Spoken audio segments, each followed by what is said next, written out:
Hello प्यारे बच्चों, कैसे हो आप सभी। स्वागत करते हैं आप सभी का एनसीटी कॉन्सेप्ट पर।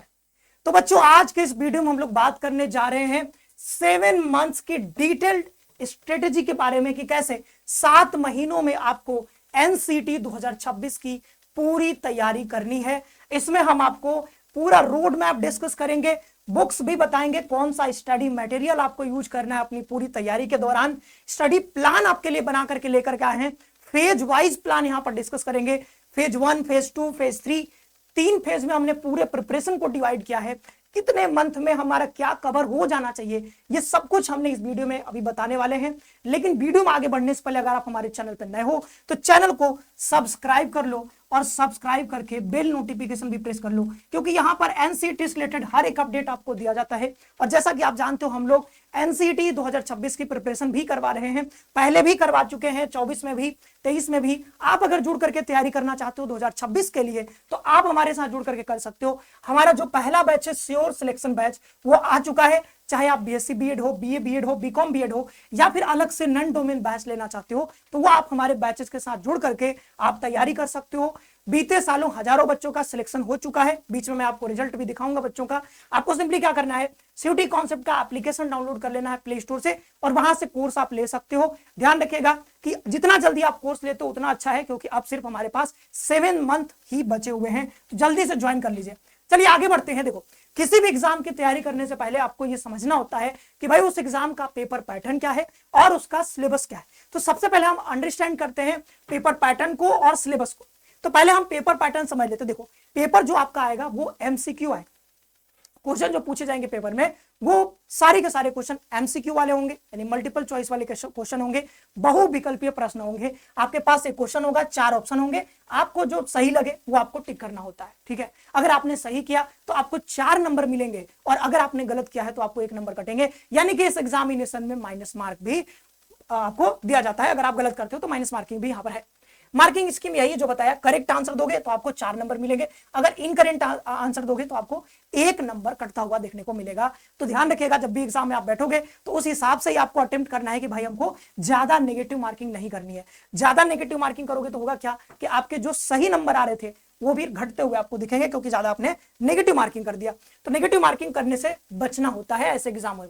एग्जाम स्ट्रक्चर की बात करें तो पूरा एग्जाम जो है आपका, जितने भी पेपर्स होने हैं सारे पेपर्स को 4 सेक्शन में बांट दिया गया है। 4 सेक्शन में पहला जो सेक्शन होगा बच्चों, वो पहला सेक्शन वो लैंग्वेज का होगा। 38 डिफरेंट लैंग्वेजेस होते हैं, जिसमें से आपको कोई भी 2 लैंग्वेज चुनने होंगे, कोई भी 2 चुन सकते हो, जिसमें 23 क्वेश्चन होगा पर लैंग्वेज, 23 क्वेश्चन, और 23 में से 20 क्वेश्चन आपको यहाँ पर अटेम्प्ट करने होंगे। यानी 3 क्वेश्चन चॉइस वाले होते हैं, तो ऑप्शनल होते हैं, उसको छोड़ना होता है, 20 ही बनाने होते हैं 23 में से। फिर देखिए section 2 domain specific subject, 26 domain होते हैं, जिसमें से आपको कोई भी 3 डोमेन सब्जेक्ट चुनना हो। तो अपने प्रेफरेंस के अकॉर्डिंग अपने कोर्स जो आप लेना चाहते हो, बीएससी बीए क्या करना चाहते हो, उसके अनुसार यहाँ पर आप 3 डोमेन सब्जेक्ट चुनते हो। और फिर 28 क्वेश्चन आते हैं पर डोमेन और आपको 25 क्वेश्चन बनाने होते हैं। बात करें हम जनरल टेस्ट की, तो जनरल टेस्ट में यहाँ पर 28 क्वेश्चन आएंगे, 25 क्वेश्चन बनाने होते हैं। ये सबके लिए कंपलसरी होता है। टीचिंग एप्टीट्यूड भी कंपलसरी होता है। इसमें ऐसा कोई आपके पास नहीं है कि भाई आपके पास अलग अलग पेपर्स नहीं, एक ही पेपर होगा, सबको देना होता है। चाहे आप बीए बीएससी करना चाहते हो, BSc BEd, BA BEd, BCom BEd, जो भी करना चाहो। लेकिन इसमें क्या है कि आप चुन सकते हो, 38 में से 2 चुन सकते हो, 26 में से 3 चुन सकते हो। लेकिन यहाँ पे क्या है कि ये सबको लेना होता है, चाहे वो टीचिंग एप्टीट्यूड हो, चाहे जनरल एप्टीट्यूड टेस्ट हो। अब टीचिंग एप्टीट्यूड में 23 में से आपको 20 क्वेश्चन। अगर हम बात कर लें टोटल कितने क्वेश्चन आएंगे, तो टोटल आएंगे आपके पास यहाँ पर 181 क्वेश्चन, और 181 में से आपको सिर्फ 160 ही क्वेश्चन बनाने होते हैं। 160 मतलब आप समझो कि 160 एक क्वेश्चन 4 नंबर का है, तो यहां पर देख लोगे 6 चौको 24 यानी कि 200, सॉरी, यहां पर अगर बात करें यहां पर तो कितने नंबर का हो जाएगा, एक सेकेंड, 160 मल्टीप्लाइड बाई 4, क्योंकि एक क्वेश्चन 4 नंबर का होगा, तो यहां पर 640 नंबर का टोटल पेपर आपका होता है। जो मेरिट बनेगा वो आपका 640 नंबर पर ही बनेगा। आगे चलिए, आगे बढ़ते हैं और यहां पर बात कर लेते हैं एग्जाम स्ट्रक्चर। तो जैसा बताया, पहला होता है लैंग्वेज। और लैंग्वेज में से आप कहोगे सर 38 जो लैंग्वेज है वो कौन कौन से हैं, तो जैसे आप देखोगे यहाँ पर इंग्लिश है, इंग्लिश लैंग्वेज एंड लिटरेचर, फिर हिंदी लैंग्वेज एंड लिटरेचर है, असमीज है, बंगाली है, गुजराती है, कन्नड़ा है, मलयालम है, मराठी है, उड़िया है। इधर देखोगे English for communication, Hindi for communication, और इधर कुछ यहाँ पर देखोगे विदेशी भाषाएं भी हैं। टोटल 38 लैंग्वेजेस है, आपको जो मन करे कोई भी 2 लैंग्वेज चुन सकते हो। चलो आगे बढ़ते हैं और बात कर लेते हैं एग्जाम स्ट्रक्चर की। तो इसमें देखा, पहला बताया हमने यहाँ पर डोमेन के बारे में, सॉरी लैंग्वेज के बारे में, दूसरा होता है सेक्शन डोमेन का। तो डोमेन बताया 26 डोमेन है, उसमें से 3 चुनने हैं। तो आप अपने प्रेफरेंस के अकॉर्डिंग, जैसे आप मान लो क्लास 12 में बीएससी कर, सॉरी यहाँ पर साइंस स्ट्रीम से पढ़ रहे हो, पीसीएम है आपके पास, तो आप क्या कर सकते हो, यहाँ भी पीसीएम ले सकते हो, यानी फिजिक्स यहाँ पे दिख जाएगा आपको, ये फिजिक्स है, और आपको केमिस्ट्री कहीं पे दिख जाएगा, और आपको फिजिक्स केमिस्ट्री दिख गया, और आपको मैथ भी दिख जाएगा, मैथ भी कहीं पे दिख जाएगा, कहाँ गया मैथ,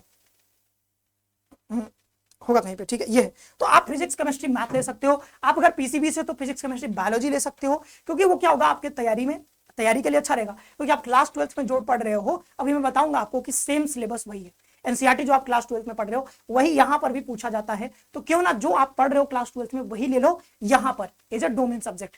तो क्या होगा कि आपकी तैयारी बहुत आराम से अच्छे से हो जाएगी। ओके, ये बात समझ में आ गया होगा। अगर आप आर्ट्स स्ट्रीम से हो तो आप हिस्ट्री, पॉलिटी, ज्योग्राफी जैसे सब्जेक्ट ले सकते हो। अगर आप कॉमर्स से हो तो आप इकोनॉमिक्स, बिजनेस स्टडीज, ये सारे सब्जेक्ट्स यहाँ पर प्रिपेयर कर सकते हो। फिर इधर आप जानते हो ये मैंडेटरी है, सबको लेना है। अब देख लेते हैं आगे कि भाई मैंने बताया जैसा कि यहाँ पर पिछले सालों पढ़ करके तमाम बच्चों का एडमिशन हो चुका है। अगर आप सीरियसली प्रिपरेशन करना चाहते हो एनसीटी 2026 के लिए, तो आप हमारे कोर्सेज में जुड़ करके यहाँ पर तैयारी कर सकते हो, क्रैक करोगे, और देन आपका भी यहाँ पर इस तरीके से पोस्टर देखने को मिलेगा। ये 2025 में जिन बच्चों का सिलेक्शन हुआ है उनमें से कुछ बच्चों का यहाँ पर पोस्टर बना हुआ है, क्योंकि कई बच्चे अपना फोटो भेजते नहीं है, वो नहीं चाहते कि सर मेरा पोस्टर बने, पब्लिक हो, तो यहाँ पर कई बच्चे नहीं भेजते, लेकिन जिन बच्चों ने भेजा है उनका पोस्टर यहाँ पे तैयार हुआ है। आप देख सकते हो, ये पूरा रिजल्ट मैं दिखा रहा हूँ आपको, ये 2025 वाले बच्चों का है।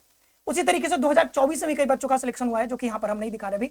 ये सिर्फ अभी रिसेंट का 2025 में जिन बच्चों का सिलेक्शन हो चुका है, बीए बीएड हो, बीएससी बीएड हो, बीकॉम बीएड हो, आरआई का नाम सुना होगा, आईआईटी का नाम सुना होगा, आपने जो है एनआईटी का नाम सुना, हर जगह बच्चों ने एडमिशन लिया है और यहीं से पढ़ के लिया है। तो अगर आप सीरियसली प्रिपरेशन करना चाहते हो और एक सीट कायम करना चाहते हो आरआई में, आईआईटी में, एनआईटी में, जहां भी आप चाहते हो, जहां भी आपकी इच्छा है, अगर करना चाहते हो तो आपको सीरियसली प्रिपरेशन करना पड़ेगा। वो हमारे साथ जुड़ करके, हमारे कोर्सेज में जुड़ करके तैयारी कर सकते हो। यहाँ पर सिलेबस का हर पोर्शन कवर करवाया जाता है कोर्सेज में। अब लैंग्वेज देखो, लैंग्वेज का सिलेबस आपको हमने कहा कि सिलेबस समझना बहुत इंपॉर्टेंट है, तो सिलेबस आप समझ सकते हो। यहाँ से सिंपली आप समझो कि ग्रामर का जो पोर्शन है, ग्रामर पूरा आपको तैयार करना है। कॉम्प्रिहेंशन भी पूछा जाता है, कॉम्प्रिहेंशन के लिए आपको अलग से कुछ बहुत ज्यादा पढ़ने की जरूरत नहीं होती है, लेकिन कॉम्प्रिहेंशन यहाँ पर जो ग्रामर की बात करते हैं तो पूरा ग्रामर आपको पढ़ना होगा। कोई भी किताब उठा सकते हो ग्रामर की, जैसे इंग्लिश है तो इंग्लिश का किताब उठा सकते हो ग्रामर की, हिंदी है तो हिंदी का उठा सकते हो, उड़िया है तो उड़िया के ग्रामर का बुक आता होगा, वो पढ़ सकते हो। तो उस हिसाब से कोई भी ग्रामर के बुक उठा करके वोकेब पे आपको फोकस करना होता है। आपको जो भी ग्रामर में यहाँ पर टॉपिक्स होते हैं, जैसे नाउन के बारे में आप पढ़ते हो, हाँ, आप जो है एक्टिव पैसिव वॉइस के बारे में पढ़ते हो, ऐसे तमाम टॉपिक हैं, सेंटेंस रीअरेंजमेंट, बहुत सारे टॉपिक्स हैं, वो सब आप यहाँ पढ़ना पड़ता है। और हिंदी में तो वही सब है, ठीक है, संधि, समास, वो सब ना, वो सब पढ़ते हो। जो ग्रामर में आपने टॉपिक सुना होगा वो सब यहाँ पे आ जाता है, वो सब पढ़ना है, और प्लस में कॉम्प्रिहेंशन आ जाएगा। तो ये लैंग्वेज का हो गया। अब बात कर लेते हैं यहाँ पर डोमेन सेक्शन की। तो डोमेन सेक्शन में आपको कुछ अलग से पढ़ने की जरूरत नहीं है, बस आप क्लास 12 की एनसीईआरटी पढ़ो।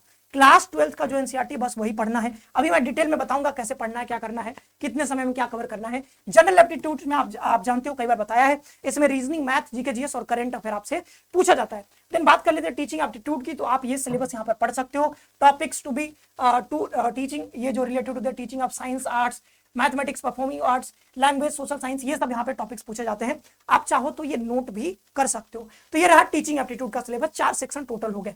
अब हम बात करने वाले हैं यहाँ पर डिटेल में, किसके ऊपर बात करने वाले हैं, हम बात करने वाले हैं भाई लॉन्ग टर्म प्रिपरेशन स्ट्रेटेजी के बारे में। क्योंकि हमने क्या कहा था कि इस वीडियो में हम लोग बात करने वाले हैं कि कैसे आपको फेज वाइज तैयारी अपनी कंप्लीट करनी है। तो हमने भाई 3 फेज में डिवाइड किया है, पूरा जो तैयारी है 3 फेज में। ये जो अभी आप देख रहे हो ये फेज 1 है, जिसका नाम हमने दिया है फाउंडेशन फेज। क्या नाम दिया है? फाउंडेशन फेज नाम दिया है। और इसमें आपको 3 मंथ देने हैं। पहला जो महीना होगा, क्योंकि 7 महीने बचे हुए, अगर आप देखोगे सितंबर खत्म होने वाला है, तो सितंबर को हमने उसमें शामिल नहीं किया। अक्टूबर, नवंबर, दिसंबर, जनवरी, फरवरी, मार्च और अप्रैल, तो यहां तक हमने किया है 7 महीने होते हैं आपके। अगर अभी देखोगे इस साल का 3 महीने बचेगा सितंबर को हटा करके, और 4 महीने आगे बचेगा। तो मई यानी कि हम मान के चल रहे हैं कि 5वें महीने यानी कि 2026 का 5वां महीने यानी कि मई में आपका एग्जामिनेशन कंडक्ट होने वाला है। तो उसी हिसाब से हमने ये पेज वाइज यहाँ पर तैयार किया है पूरा प्रिपरेशन स्ट्रेटेजी। ये 2026 के लिए है, ठीक है। 2026 में अगर आप पेपर देना चाहते हो तो उसके लिए यहाँ पर हमने तैयार किया है। अब ये देखो, अब ये ऐसा नहीं कि पर्सनलाइज जो है यहाँ पर ये जो है फेज वाइज प्लान है, किसी बच्चे को देख करके मैंने बहुत, मतलब ये नहीं कि व्यक्तिगत ये यहाँ पर स्ट्रेटेजी है। ऐसा मत सोचना कि सर ये मेरे लिए ही है, नहीं, ये एक ओवरऑल स्ट्रेटेजी है जो कि सब पर लागू हो सकती है अगर आप थोड़ा बहुत चेंजेस करके कर सकते हो। अगर आप देखो मैंने जो बताया है ये क्या है, एक ओवरऑल हमने बता दिया आपको। अब यहां से आप आइडिया लेकर के ये कर सकते हो कि अगर आपको कुछ चेंजेस करना है, सपोज करो कि आप यहां पर 3 महीने नहीं, आप इसके लिए 4 महीने देना चाहते हो, तो आप फाउंडेशन बनाने के लिए 4 महीने दे सकते हो, लेकिन मुझे लग रहा है कि 3 महीने में हो जाएगा। आप चाहते हो कि नहीं सर मुझे जो है पहले हमको जो है यहाँ पर क्या करना है, करंट अफेयर हमको पढ़ना है, जितने घंटा पढ़ना है, कितने घंटा पढ़ना है, मैं घंटा यहाँ पर नहीं बता रहा हूँ, मैं ये बता रहा हूँ कि भाई 3 महीनों में ये सारी चीजें आपको कवर कर लेनी है। आप इसमें क्या कर सकते हो, थोड़ा वो चेंज करके अपना पर्सनलाइज्ड जो है शेड्यूल बना सकते हो, वो आप कर सकते हो, फेज वाइज प्लान बना सकते हो, लेकिन जो ओवरऑल है वो हम यहाँ पर बता रहे हैं, डिस्कस कर रहे हैं। अब देखो, स्टार्ट जितना जल्दी कर सको उतना अच्छा है, क्योंकि अर्ली स्टार्ट अर्ली विन, जितना अर्ली स्टार्ट करोगे उतना अच्छा होगा और आप एग्जाम में अच्छे नंबर भी ले पाओगे, इसीलिए आप कहा जाता है अर्ली स्टार्ट अर्ली विन। जल्दी स्टार्ट करोगे तो आप अच्छी जगह एडमिशन ले सकते हो, क्योंकि आपके पास ज्यादा टाइम होगा, सिलेबस को ज्यादा टाइम दे पाओगे, और ज्यादा टाइम दोगे तो जाहिर सी बात है आपके ज्यादा नंबर आने के चांसेस जो है बढ़ जाएंगे, यानी कि सिलेक्शन के चांसेस बढ़ जाएंगे। तो अभी से स्टार्ट करो, फाउंडेशन फेज है 3 महीनों का हम दे रहे हैं, यानी कि ये जो 2025 का साल है इसकी बात कर रहे हैं। अभी जो समय बचा हुआ है 2025 में, तो 2025 में देखोगे 3 महीने वो, और अभी जो इसमें बचे हुए हैं 7-9 दिन लगभग, तो ये जो है ये सब आप यहाँ पर कर सकते हो।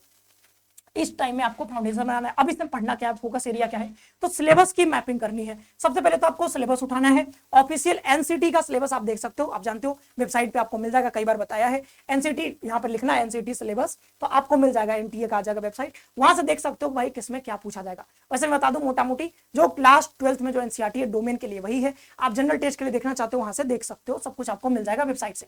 अब जब आप वो देख लोगे फिर क्या करना है, एनसीईआरटी क्लास 12th के डोमेन सब्जेक्ट का बेस स्ट्रॉन्ग करना है। अगर आप जानते हो कि भाई डोमेन का जो सिलेबस है क्लास 12 का एनसीईआरटी आने वाला है, तो आप क्या करो, पहले 3 महीने में बार बार उसको पढ़ करके अपना बेस स्ट्रॉन्ग करो। बेस क्या करना है, जितना ज्यादा स्ट्रॉन्ग कर सकते हो आपको वो करना है। तो ये हो गया हमारा पहला काम कि एनसीईआरटी को पढ़ना है, बेसिक स्ट्रॉन्ग करना है। लैंग्वेज की बेसिक पर कमांड यहाँ पर बनाना है, ग्रामर पढ़ना आपको, वोकेब पढ़ना है, कॉम्प्रिहेंशन आप क्या कर सकते हो, पढ़ सकते हो। कॉम्प्रिहेंशन के लिए जैसे कोई किताब लेने की जरूरत नहीं है, आप पीवाईक्यू भी सॉल्व कर लो, एनसीटी का या फिर सीयूईटी का उठा लो पीवाईक्यू, वहां पर कॉम्प्रिहेंशन मिल जाएंगे लैंग्वेज का, तो वो आप कॉम्प्रिहेंशन देख लो और आप पढ़ लो। या फिर आप ऐसा कर सकते हो कि आप यहाँ पर न्यूज़पेपर भी थोड़ा बहुत पढ़ सकते हो, जैसा मैंने लिखा है, रोज थोड़ा करंट अफेयर पढ़ना है। साथ ही साथ अगर आपकी हैबिट है न्यूज़पेपर पढ़ने की तो आप न्यूज़पेपर पढ़ते रहो, अच्छा रहेगा। अगर आपकी हैबिट नहीं, आप नहीं पढ़ते हो तो पढ़ने की जरूरत नहीं है, मतलब कॉम्प्रिहेंशन के लिए ऐसा नहीं कि रोज आप न्यूज़पेपर पढ़ना स्टार्ट कर दोगे।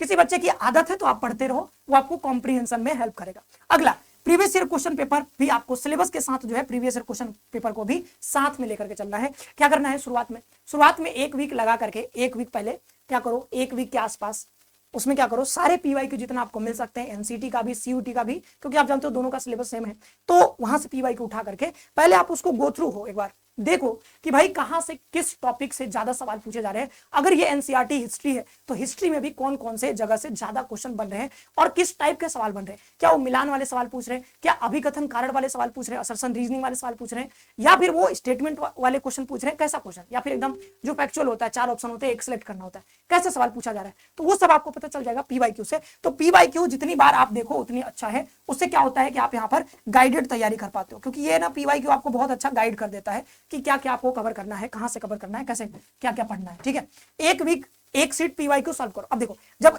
हर वीक क्या करोगे, एक जैसे अभी शुरुआत में क्या करो, शुरुआत में तैयारी से पहले क्या करो, अभी 1 वीक में क्या करो, सारा पीवाईक्यू देखते रहो और सिलेबस को समझो पहले और पीवाईक्यू को देखो। लेकिन जब 1 वीक बीत जाएगा और जैसे जैसे आप पढ़ने लगोगे वैसे बीच बीच में क्या करोगे, 1 वीक में एक पीवाईक्यू सेट सॉल्व करने की कोशिश जरूर करना। ये अभी तुरंत नहीं करना है, तुरंत तो क्या करना है, अभी सॉल्व नहीं करना है तुरंत, अभी जो पीवाईक्यू उठाओगे उसको बस समझना है, उसमें कैसे क्वेश्चन आ रहे बस समझना है, सॉल्व नहीं करना है। लेकिन जैसे जैसे आपकी तैयारी आगे बढ़ेगी, बेसिक एक बार पढ़ लोगे तो हर वीक फिर क्या करोगे, कोई भी सेट उठा लो पीवाईक्यू का और उसको सॉल्व करो। ठीक है, उससे देखो अब प्रेशर मतलब ये नहीं लेना कि सर अभी नहीं बन रहा, अभी नहीं बन, तो एक ही बार आपने पढ़ा है अभी ना, अभी बेसिक आपने एक बार बनाया है, अभी तो बहुत ज्यादा प्रैक्टिस किया नहीं है, तो हो सकता है कि सारे क्वेश्चन आपसे ना बने, कोई क्वेश्चन ना भी बने, तो यहाँ पर आपको परेशान नहीं होना है, आपको लोड नहीं लेना बहुत ज्यादा, क्योंकि आप बाद में रिवाइज कर लोगे। इससे क्या होता है, जब पीवाईक्यू आप लगाओगे ना तो आपको पता चलेगा, अपना वीकनेस पता चलेगा, वो सब पता चलेगा कि भाई कौन कौन टॉपिक हमारा वीक रह गया, तो उसको आप दोबारा से रिवाइज करोगे तो बहुत अच्छा रहेगा। अब ये देखो दूसरा फेज हमने बनाया, फेज 2 कवरेज, इसका नाम दिया कवरेज एंड प्रैक्टिस का। ये 4 से 6 महीने यानी कि 4, 5 और 6 महीने, तो 4, 5, 6 यानी कि कौन सा हो जाएगा महीना, जनवरी, फरवरी और ये मार्च का महीना होगा आपके लिए। और इस महीने में क्या करोगे, जो मिडिल मंथ्स है इसमें डोमेन सब्जेक्ट का कंप्लीट कवरेज। पहले आपने बेसिक बनाया है, बेसिक आपने कवर किया है, अब आपको कंप्लीट कवरेज करना है, चैप्टर वाइज एमसीक्यू भी आपको सॉल्व करना है। देन यहाँ पर टीचिंग एप्टीट्यूड के जो थियरीज हैं, पेडागोगी है, जो भी आपको पढ़ाया गया है, ये सब यहाँ पर डिटेल में स्टडी करना है, डिटेल में आपको टीचिंग एप्टीट्यूड पढ़ना है। फिर यहाँ पर जनरल टेस्ट, क्योंकि टीचिंग एप्टीट्यूड का पहले प्लान नहीं बताया था, टीचिंग एप्टीट्यूड इसमें आपको पढ़ना है, इस वाले मिडिल मंथ में टीचिंग एप्टीट्यूड आपको पूरा जो है डिटेल में पढ़ना है। जनरल टेस्ट में क्या करना है, रीजनिंग मैथ्स डेली आपको प्रैक्टिस करना है, रीजनिंग मैथ के लिए डेली प्रैक्टिस आपको करना है। पहले जो उस शुरुआत वाले मंथ्स में आप क्या कर सकते हो, कोई भी किताब उठा करके पढ़ सकते हो, या फिर हमारे कोर्सेज में जुड़ते हो तो यहाँ पर तो आपको सिखाया जाता है, मैं खुद ही मैथ्स रीजनिंग दोनों पढ़ा रहा हूँ, तो आराम से आप कर सकते हो। GK GS Rajni sir current affair सब पढ़ाएंगे आपको, बहुत आराम से कर सकते हो। टीचिंग एप्टीट्यूड आपको विकास सर पढ़ा देंगे, तो टीचिंग एप्टीट्यूड आपको यहाँ के अलावा और कुछ पढ़ने की जरूरत नहीं है। एक बार पूरा कोर्स कर लोगे टीचिंग एप्टीट्यूड का, फिर कुछ पढ़ने की जरूरत नहीं है। एक बार मैथ रीजनिंग पूरा पढ़ लिया, फिर कुछ पढ़ने की जरूरत नहीं है। जितना बताया जाएगा कोर्स में उतना पढ़ लोगे, सारा सवाल आपसे बन जाएगा। लगभग 99% चांस है कि सारे सवाल आपसे बनेंगे। हाँ, जैसे जीके जीएस टीचिंग एप्टीट्यूड में कई बार सवाल आउट ऑफ सिलेबस भी आ जाते हैं, मतलब ऐसा होता है कि आप 2-4 सवाल नहीं बना पा रहे हो, लेकिन हाँ टीचिंग एप्टीट्यूड मान लो 23-20 सवाल बनाने, तो उसमें से ऐसा है कि 15+ आप सवाल तो बढ़िया से बना के आओगे, अगर आप कोर्स में सारा अच्छे से कवर करते हो। ठीक है, अब यहाँ पे देखते हैं language comprehension passage grammar exercise रोज करना है। ठीक है, तो लैंग्वेज के लिए कॉम्प्रिहेंशन का पैसेज आप पीवाईक्यू से पढ़ सकते हो, और ग्रामर को आपको एक्सरसाइज में लाना है, मतलब आपको एमसीक्यू सॉल्व करने हैं, या फिर आपको बार बार रिवाइज करना है। एमसीक्यू सॉल्व करोगे तो ज्यादा अच्छा रहेगा। वीकली 1-2 मिनी मॉक टेस्ट, मतलब इस मिडिल क्या होगा कि आपका एक बार बेसिक पूरा क्लियर है, आप जो है एमसीक्यू सॉल्व कर रहे हो, तो इस बीच क्या कर सकते हो, आप कोई मिनी मॉक टेस्ट भी उठा सकते हो, या फिर सब्जेक्ट वाइज मॉक टेस्ट करो। जैसे मान लो कि यहाँ पर आप मान लो कि जनरल टेस्ट का उठा लिया, तो जनरल टेस्ट मान लो आज मैथ्स का सॉल्व किया, मान लो 20 क्वेश्चन उठा लिया, मैथ्स का सॉल्व किया, ऐसे करके मिनी मॉक टेस्ट दे सकते हो। पीवाईक्यू एनालाइज करो, ठीक है, मतलब मिनी मॉक टेस्ट दे सकते हो या फिर सब्जेक्ट वाइज जैसे भी करो। पीवाईक्यू एनालाइज करते रहो। पीवाईक्यू तो भाई बहुत रामबाण है, मतलब कई बार सवाल जो है स्पेशली डोमेन के सवाल रिपीट भी होते हैं, तो जितना बार बार आप पीवाईक्यू रट सकते हो, पढ़ सकते हो, उसको जितना बार एनालाइज कर सकते हो उतना अच्छा है। वीक टॉपिक्स आइडेंटिफाई करो, क्योंकि बार बार आप यहाँ पे टेस्ट लगाओगे, पीवाईक्यू एनालाइज करोगे, तो आपको पता चलेगा कि आपकी अभी तैयारी में कहाँ पर कमी रह गई, कौन सा पॉइंट वीक रह गया है, तो उस पॉइंट पे आप ज्यादा फिर से बेहतर कर सकते हो, मतलब बार बार उसको पढ़ोगे, दोबारा से रिवाइज करोगे तो और बेहतर हो जाएगा वो। तीसरा जो है यहाँ पर फाइनल फेज जो होगा फेज 3 होगा, और फेज 3 जस्ट स्टार्ट होगा एग्जाम के जस्ट पहले, तो एग्जाम के जस्ट 1 महीने पहले आप शुरू कर सकते हो। फेज 3 रिवीजन और मॉक टेस्ट का जो मंथ होगा 7वां मंथ थाला फॉर रीजन, 7वां मंथ होगा हमारा। अब ये देखो हर week 2 full length NCT mock test attempt करना है, ठीक है, क्योंकि लास्ट मंथ है हमारे पास, यानी कि ये कौन सा महीना हो जाएगा हमारे पास, अप्रैल का महीना। तो ये जो अप्रैल का महीना होगा, अप्रैल के महीने में क्या करेंगे हम, हर week 2 full length mock test उठाएंगे और उसको सॉल्व करेंगे। देन यहाँ पर वीक टॉपिक्स का टारगेटेड रिवीजन, जो टॉपिक हमारा वीक रह गया है उसको हम टारगेट करके बार बार रिवाइज करेंगे। लैंग्वेज और जनरल एप्टीट्यूड टेस्ट का यहाँ पर क्या करेंगे हम, टाइम बाउंड मैनर में प्रैक्टिस करेंगे। तो उसके लिए आप हमारा जो है ये ज्वाइन कर सकते हो, यहाँ पर मॉक टेस्ट ज्वाइन कर सकते हो, फुल लेंथ एफएलटी ज्वाइन कर सकते हो, तो उसमें आपको पूरी ये टाइम बाउंड मैनर में आप यहाँ पे कर लोगे आराम से। फिर ये जो है डोमेन सब्जेक्ट के शॉर्ट नोट्स और फॉर्मूला जो है होगा, बार बार आपको रिवाइज करते रहना। जो भी आप नोट्स बनाओगे, एक बात ध्यान रखना, जब भी आप पढ़ोगे ना, पढ़ाई के साथ साथ आपको नोट्स भी बनाते रहना। फर्स्ट रीडिंग में नहीं, लेकिन हाँ जब आप दोबारा से पढ़ोगे उसको तो आपको जरूर नोट्स बना लेने, क्योंकि नोट्स एकदम रामबाण होगा लास्ट मंथ में, जो ये अप्रैल का महीना होगा।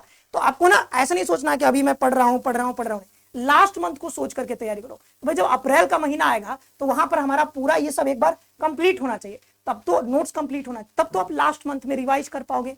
अदरवाइज क्या होगा कि आपके सारे जो भी आपने पढ़ा है कंटेंट सब बिखरा पड़ा रहेगा, एक किताब उधर है, एक किताब उधर है, आपने कंसोलिडेट नहीं किया। अब तैयारी को कंसोलिडेट करना बहुत जरूरी होता है, नोट्स नहीं रहेंगे तो फिर कैसे आप रिवाइज करोगे लास्ट मंथ में। इसलिए ध्यान रखना, जब भी आप पढ़ोगे सेकंड रीडिंग में कम से कम आपको पूरे डोमेन का नोट्स, मैथ रीजनिंग का तो पहले बार में ही बना सकते हो, वो सारे नोट्स आपके पास अपने हैंड रिटन होने चाहिए।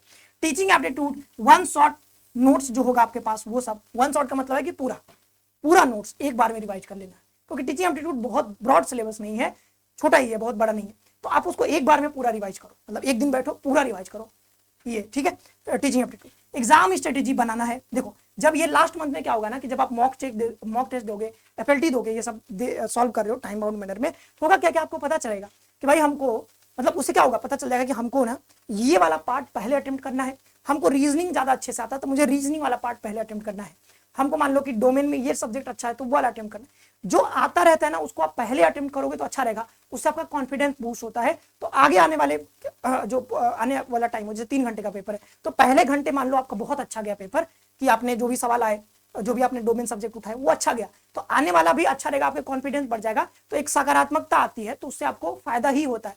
अब मान लो पहला ही घंटा हुआ और पहले ही घंटे में आपके मान लो बहुत सारे क्वेश्चन गलत हो गए या फिर आपके आ ही नहीं रहे, तो आदमी ना थोड़ा डीमोटिवेटेड हो जाता है, फील करता है, तो फिर वहां से आपको पेपर बहुत हो सकता है कि आपका और खराब हो जाए।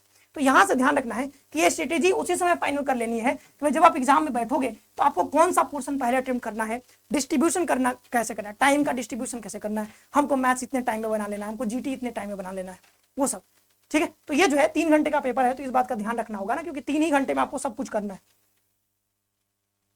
अब ये देखो बुक्स और रिसोर्सेस, बुक्स कौन कौन से पढ़ेंगे, तो बुक्स हमारे पास होंगे, रिकमेंड है हमारे ओर से, ठीक है, मटेरियल्स। तो मैं जो रिकमेंड कर रहा हूँ ये अपने अनुसार कर रहा हूँ, बाद बाकी आप चाहो तो इसके अलावा भी आपके पास कुछ अच्छा सोर्स है तो वो पढ़ सकते हो। मेरे अनुसार जो मुझे अच्छा लगा वो मैं बता रहा हूँ। लैंग्वेज के लिए जैसे मैं इंग्लिश के लिए खासकर बता रहा हूँ, बाद बाकी आप अपने जो भी लैंग्वेज की तैयारी करो उसका ग्रामर का बुक अलग से देख सकते हो, मार्केट में आता ही होगा या फिर आपके पास होगा। रेन एंड मार्टिन की ग्रामर की बुक ले सकते हो, या फिर वर्ड पावर मेड इजी ये ले सकते हो, ये वोकेब के लिए होगा, ये वोकेब के लिए होगा specially.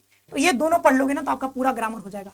NCERT language text book पढ़ना है बस इसलिए ताकि आप कॉम्प्रिहेंशन में अच्छा कर पाओ, लिटरेचर में अच्छा कर पाओ। लूसेंट इंग्लिश ग्रामर ले सकते हो, ये अलग से दूसरी किताब आ जाएगी। तो या तो ये तीनों पढ़ो या फिर आप ये रेन एंड मार्टिन हटा करके यहाँ पर लूसेंट इंग्लिश का ग्रामर डाल सकते हो। और उसी तरीके से हिंदी में भी लूसेंट का हिंदी ग्रामर आता है तो वो आप पढ़ सकते हो, और आप क्लास 12 में अपना लिटरेचर पढ़ ही रहोगे तो उसके अलावा और कुछ पढ़ने की जरूरत नहीं है कॉम्प्रिहेंशन के लिए। ये हो गया। देन बात करते हैं जनरल टेस्ट, रीजनिंग और जीके मैथ्स की। ठीक है, तो ये जो है आपको क्या करना है, लूसेंट पब्लिकेशन ले लेना है, जनरल नॉलेज के लिए लूसेंट ले लेना है। R S. Agarwal for quantitative aptitude, तो मैथ्स के लिए आप ये पढ़ सकते हो। अब देखो बहुत ज्यादा नहीं पढ़ना होता है एनसीटी में कि आप एकदम आर.एस. अग्रवाल में घुस गए हो, एकदम बस आर.एस. अग्रवाल ही पढ़ रहे हो, नहीं।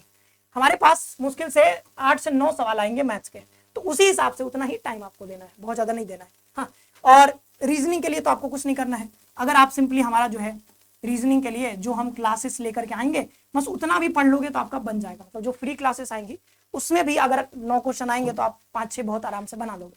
तो अगर आप ये सब कंप्लीट करना चाहते हो तो या तो ये किताब पढ़ लो, या फिर रीजनिंग की भी किताब बहुत सारी आती है मार्केट में, वो ले सकते हो।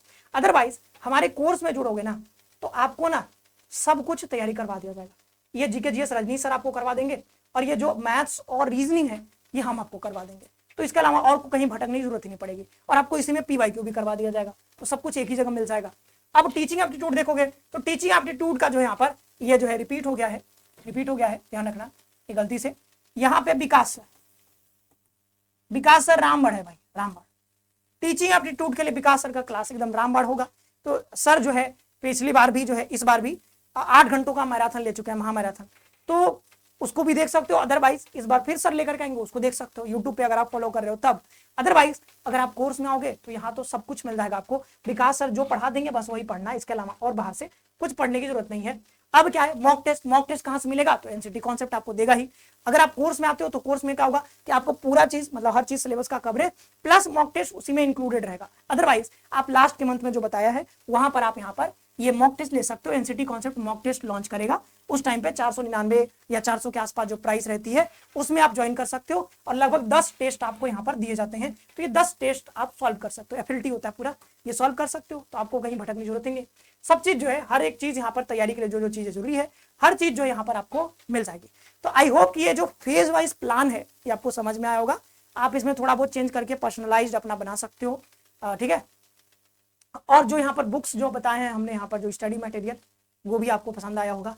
पूरा जो है स्ट्रेटेजी हमने डिस्कस किया इस वीडियो में। अगर आपको किसी और टॉपिक वीडियो चाहिए तो आप जरूर से कमेंट बॉक्स में बताइएगा। अदरवाइज हम लोग मिलेंगे किसी नए टॉपिक में, नए वीडियो में। तब तक के लिए आप सभी का बहुत बहुत धन्यवाद। आप यहाँ पे ज्वाइन कर सकते हो, ये पूरा डिटेल आप पढ़ सकते हो, कोर्स में जुड़ सकते हो। मिलते हैं नेक्स्ट सेशन में। आप सभी का बहुत बहुत धन्यवाद। खुश रहो, पढ़ते रहो और अपना ख्याल रखो।